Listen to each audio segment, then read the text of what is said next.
Good afternoon. Good afternoon. Okay. వినిపిస్తుందా? Yes, sir. Okay. Board letters బాగా కనిపిస్తున్నాయా? కనబడుతున్నాయి sir.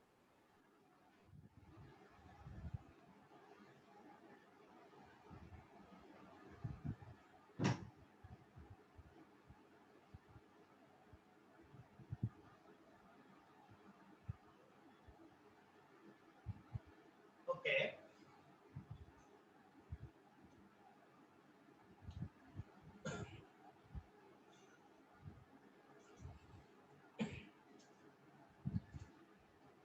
So we are talking about the what is called international economics. Okay, అంతర్జాతీయ అర్థశాస్త్రము అనే subject గురించి మనం చెప్పుకున్నాం. ఇంకా లాస్ట్ క్లాస్లో మీకు జస్ట్ ఒక ఓవర్వ్యూ అంటే సిలబస్లో మనకి ఏముంది అనేటువంటి అంశం గురించి కొంత just I discussed. Okay, first chapter మనకి ఏంది? సిద్ధాంతాలు. ఏం సిద్ధాంతాలు? Trade theories. Okay, trade theories అంతర్జాతీయ వ్యాపారమునకు సంబంధించినటువంటి సిద్ధాంతాలు అనేసి మనం చెప్పచ్చు.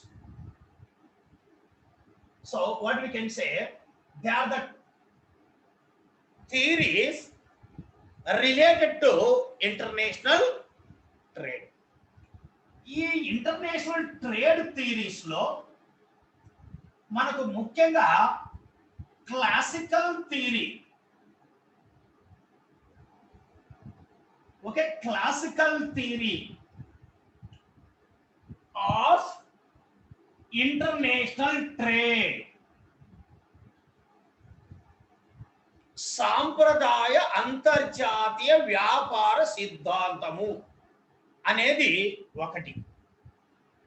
ఈ classical theory of international trade లో వి హావ్ టూ థియరీస్. దీంట్లో మనకు రెండు రకాలైనటువంటి థియరీస్ అన్నటువంటివి ఉన్నాయి. అవి ఏంటివి అంటే ఒకటి absolute, absolute cost, what is known as a benefit theory. Okay, absolute cost benefit theory అంటాం. అంటే నిరపేక్ష వ్యయ అంతర్జాతీయ వ్యాపార సిద్ధాంతము అనేసి ఒకటి మనం చెప్పడం జరుగుతుంది. మరొకటి వచ్చేసి comparative, okay, comparative benefit, okay, benefit cost theory అనేసి మరొకటి పేర్కొంటాం. తులనాత్మక అంతర్జాతీయ వ్యాపార సిద్ధాంతము అనేసి మరొకటి మనం చెప్పడం జరుగుతున్నది. Okay, these are the two theories we have whenever we are talking about this theory. ఈ అబ్సల్యూట్ కాస్ట్ బెనిఫిట్ థియరీ మనం ఏదైతే అంటున్నామో దీనిని అభివృద్ధి పరిచినటువంటి వ్యక్తి, okay, it was developed by, okay, it was developed by what is known as Adam Smith.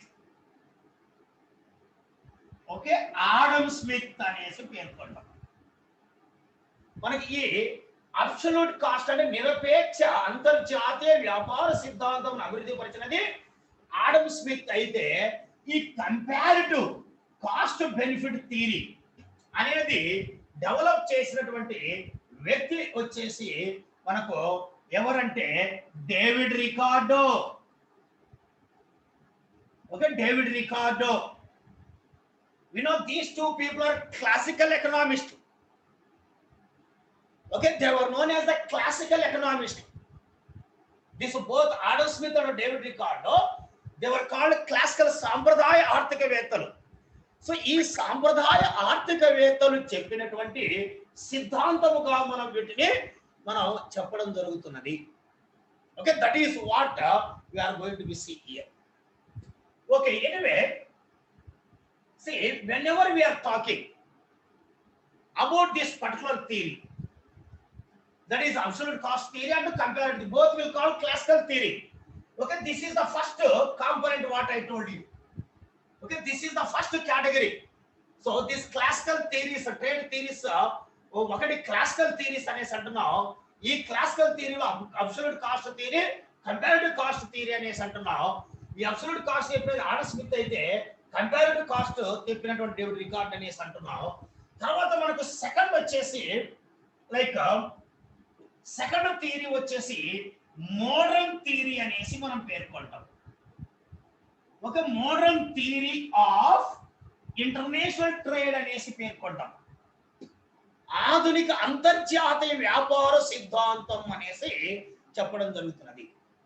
ఈ ఆధునిక అంతర్జాతీయ వ్యాపార సిద్ధాంతమును అభివృద్ధి పరిచినటువంటి వ్యక్తులే ఇద్దరు ఉన్నారు. వాళ్ళ ఇద్దరిని పాపులర్ గా హెచ్ఓస్ అంటాం. అందువలన ఈ సిద్ధాంతంను మనం ఏమంటున్నామంటే హెచ్ఓస్ థియరీ అనేసి పేర్కొంటాం. వాళ్ళిద్దరి పేరు మీదుగా హెచ్ అంటేనేమో ఎక్స్లర్, ఓ అంటేనేమో ఓహిలిన్. ఓకే, హెచ్ అంటేనేమో what is known as Heckscher, O nothing but Ohlin. ఈ ఇద్దరు ఆర్థికవేత్తలు చెప్పినటువంటి సిద్ధాంతమును మనం హెచ్ఓస్ థియరీ అనేసి చెప్పడం జరుగుతున్నది. Okay, so classical theory and modern theory అనేసి పేర్కొంటున్నాం. సో ఈ క్లాసికల్ థియరీ మోడర్న్ థియరీతో పాటు we may have some other theories like opportunity. Okay, opportunity, cost, what is known as a benefit theory. Okay, opportunity, cost, benefit theory అనేసి మరొకటి చెప్పడం జరుగుతున్నది. అవకాశ వ్యయ ప్రయోజన సిద్ధాంతం అనేసి పేర్కొంటాం. ఈ అవకాశ వ్యయ సిద్ధాంతముల గురించి చెప్పినటువంటి వ్యక్తి పేరు ఓకే హెబర్లర్. ఓకే, హెబర్లర్ అనేసి చెప్పడం జరుగుతుంది. ఓకే, అలాగే మనకు ఈ ఆపర్చునిటీ కాస్ట్ థియరీతో పాటు ఇంకా మనకు we have some other theories, but అవి మనకు సిలబస్ లో లేవు. కానీ అంతర్జాతీయ వ్యాపార సిద్ధాంతాలలో లైక్ రెసిప్రోకల్ డిమాండ్ అనే కాన్సెప్ట్ ఒకటి. whenever we are talking about this international trade theory, okay, ఈ అంతర్జాతీయ వ్యాపార సిద్ధాంతం గురించి మనం చెప్పుకునేటప్పుడు ఈ రెసిప్రోకల్ డిమాండ్ అనే కాన్సెప్ట్ ఒకటి. ఈ రెసిప్రోకల్ డిమాండ్ అనే కాన్సెప్ట్ ను JS Mill, okay, JS Mill మరి ఆల్ఫ్రెడ్ మార్షల్ మొదలైనటువంటి వ్యక్తులు ఈ రెసిప్రోకల్ డిమాండ్ అనే కాన్సెప్ట్ గురించి వివరించడం అనేది జరిగింది. Okay, they were explain about the reciprocal demand. Okay, ఈ సందర్భంలోనే మనకు ఆఫర్ కర్ అనేటువంటి కాన్సెప్ట్ మనకు ఉంటుంది. ఆఫర్ కర్ అంతర్జాతీయ వ్యాపార సిద్ధాంతం గురించి మనం చెప్పేటప్పుడు, ఇంటర్నేషనల్ ట్రేడ్ గురించి మనం చెప్పుకునేటప్పుడు ఆఫర్ కర్ అనేది ఒక ప్రధానమైనటువంటి concept, which is one of the most important concept whenever we are talking about this what is known as the international trade, international economics. ఇవి అయితే మనకు ఈ రెసిప్రోకల్ డిమాండ్ గురించి, ఆఫర్ కర్వ్ గురించి, about that reciprocal demand and about the offer curve, that was not there in our syllabus particularly, but even though it was not there in our syllabus, slightly we will try to understand about that particular topic. Okay, దాని గురించి మనం కొంతవరకు తెలుసుకోవడానికి ప్రయత్నించడం అనేది జరుగుతుంది. We will try definitely. We will discuss about this what is called this reciprocal demand concept also. Okay, this reciprocal demand concept, that is okay here. Okay, now particularly here the classical theory, సాంప్రదాయ అంతర్జాతీయ వ్యాపార సిద్ధాంతం. ఇక్కడ మనకు whenever we are talking about this classical theory, okay, whenever we are talking about this classical theory, okay, this is known as okay, we are talking about the classical theory. Classical theory అంటే మనకు రెండు theories ఉన్నాయి. ఒకటి Adam Smith చెప్పినటువంటి సిద్ధాంతము, ఇంకొకటి David Ricardo చెప్పినటువంటి సిద్ధాంతం. Okay, there are two type of the theories under the classical theory. One was developed by Adam Smith and another was developed by, who is that person? So known as the David Ricardo. These are the two people, they developed this classical theory. Okay, whenever we are talking about the classical theory, it may be Adam Smith theory, it may be David Ricardo theory. We have some common points here. ఈ సిద్ధాంతాలలో కొన్ని common points అన్నటువంటి ఉన్నాయి. Okay, first ఆ common points అన్నటువంటి దాని గురించి మనం చెప్పుకుందాం. సో ఆ వాటిని ఏమంటున్నామంటే what is known as the assumptions. Okay, ప్రమేయములు అనేసి పేర్కొంటాం. Which is called assumption.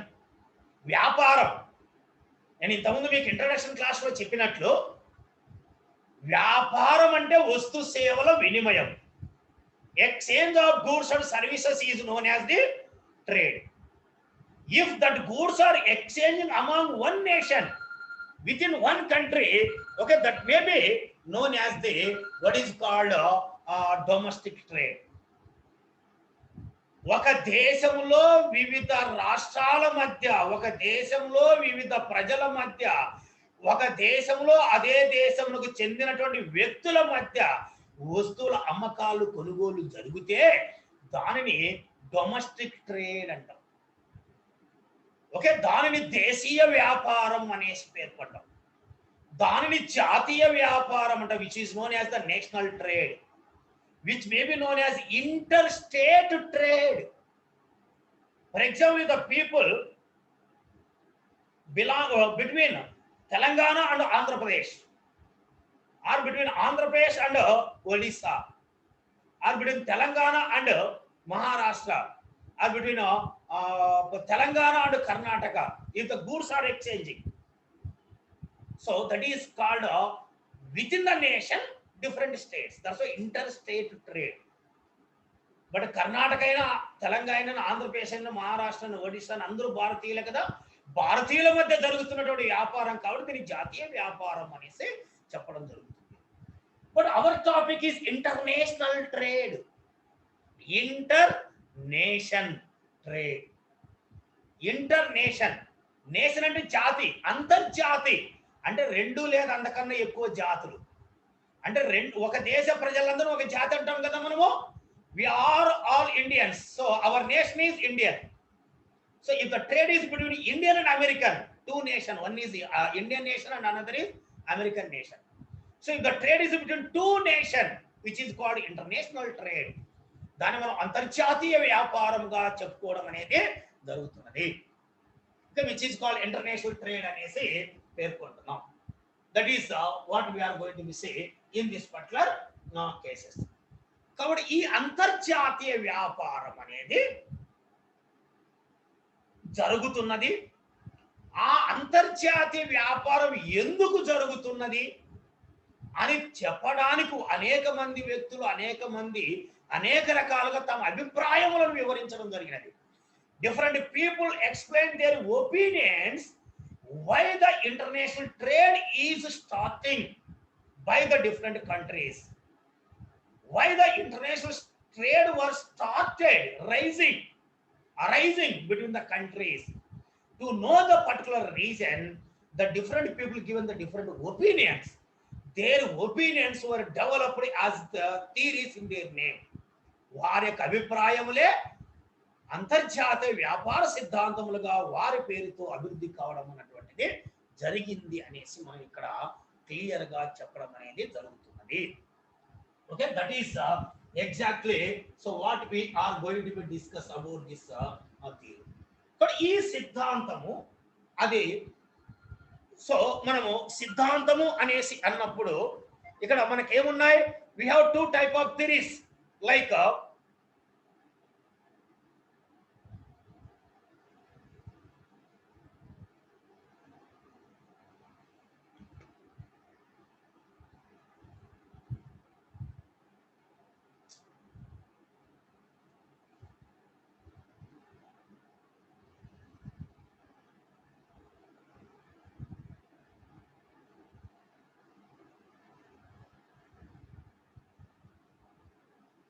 So classical theory and modern theory రెండు రకాలైన థియరీస్ మనకు ఉన్నాయనేసి చెప్పడం జరుగుతున్నది. మరి ఈ రెండు సిద్ధాంతం క్లాసికల్ థియరీ, ఏ సిద్ధాంతమైనా it may be modern theory or classical theory, this theories are depending on the what is known as what is called assumptions, ప్రమేయములపైన ఆధారపడినటువంటి సిద్ధాంతాలు. మరి ఈ ప్రమేయాలు క్లాసికల్ థియరీ కన్నిటికి ఆల్మోస్ట్ కామన్. ఈ క్లాసికల్ థియరీలో అసంప్షన్స్ ఏమున్నాయంటే this theory is depending on 2x2x1. Please remember this point, it is very important point. సాంప్రదాయ అంతర్జాతీయ వ్యాపార సిద్ధాంతం అది ఆడమ్ స్మిత్ థియరీ అయినా డేవిడ్ రికార్డో థియరీ అయినా, it is completely depends on this formula. What is that formula? 2 into 2 into 1 అంటే first రెండు అంటేనేమో రెండు వస్తువులు, 2 commodities. ఓకే, రెండు వస్తువులు ఉంటాయి. మరొక రెండు అంటే 2 countries, రెండు దేశాలు. For example commodity 1 is X and another is Y.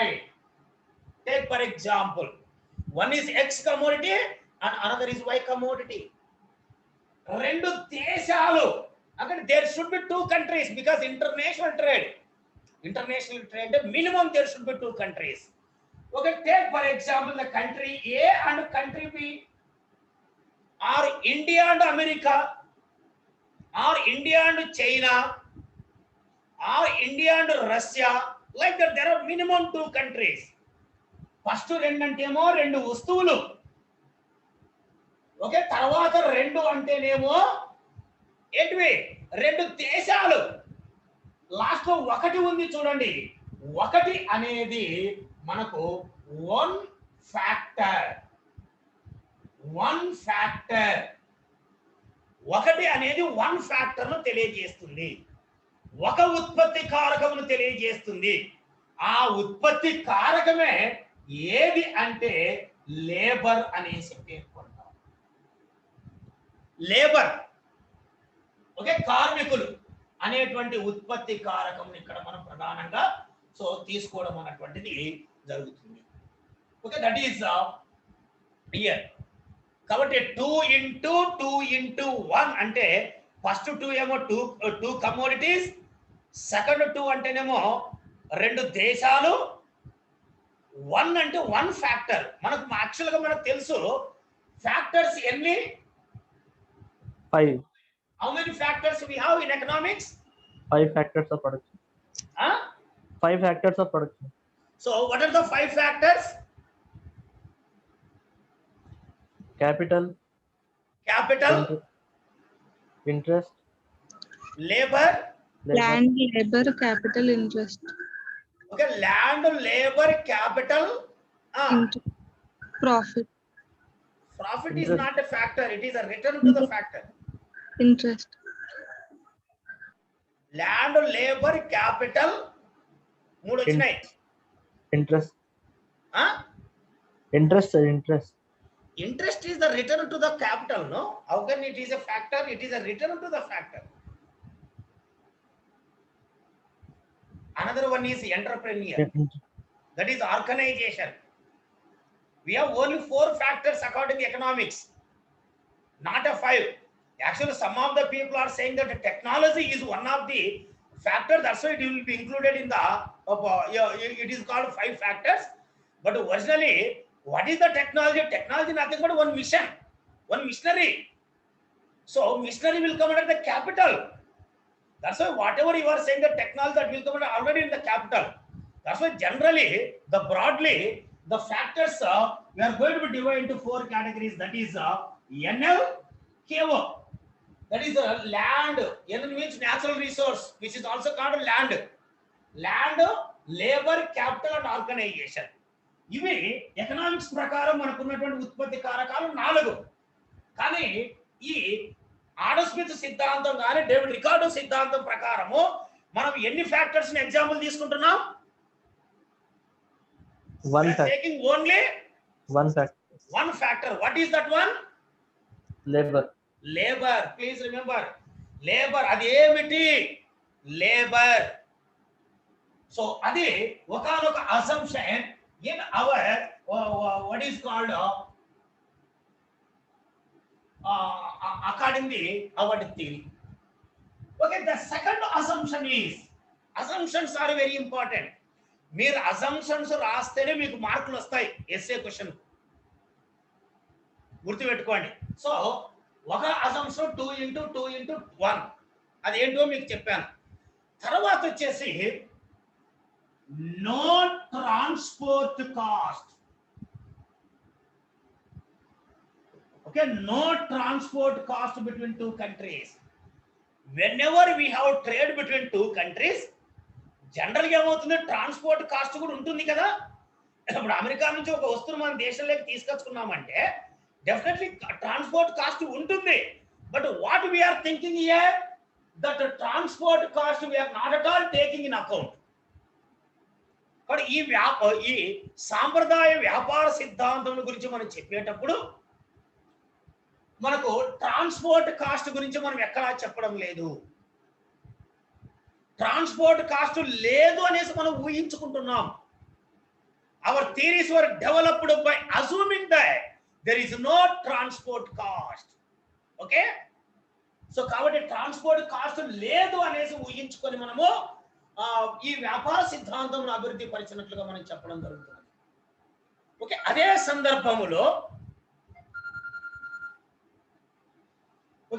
సందర్భంలో మనం గమనించినప్పుడు నో ట్రాన్స్పోర్ట్ కాస్ట్ అన్నప్పుడు మనకు ఈ ఫ్యాక్టర్స్ ఏవైతే ఉన్నాయో, okay, whatever the factors we have, మనకు ఉండేది ఫ్యాక్టర్స్ ఒకటే. ఇక్కడ ఎకనామిక్స్ ప్రకారం 4 అయినప్పటికీ ఈ థియరీ ప్రకారం మనం తీసుకుంటున్నటువంటిది ఓన్లీ ఒకటి. అదే ఏమిటి అంటే లేబర్. అదొకటే తీసుకుంటున్నాం, మిగతా మనకు సంబంధం లేదు ఇక్కడ. We are not thinking about the entrepreneur. We are not thinking about the natural resources. We are not thinking about the capital. So, మనం ఏమి చూడడం లేదు. హలో, ఎవరు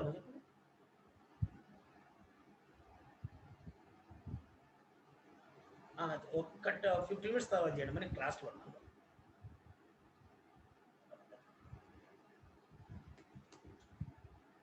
ఓకే, సో మనకు ఉన్నది ఒకే ఒక ఫ్యాక్టర్స్ అంటున్నాం. ఆ ఫ్యాక్టర్స్ ఏవైతే అనుకుంటున్నామో ఆ ఫ్యాక్టర్స్ అన్ని కూడా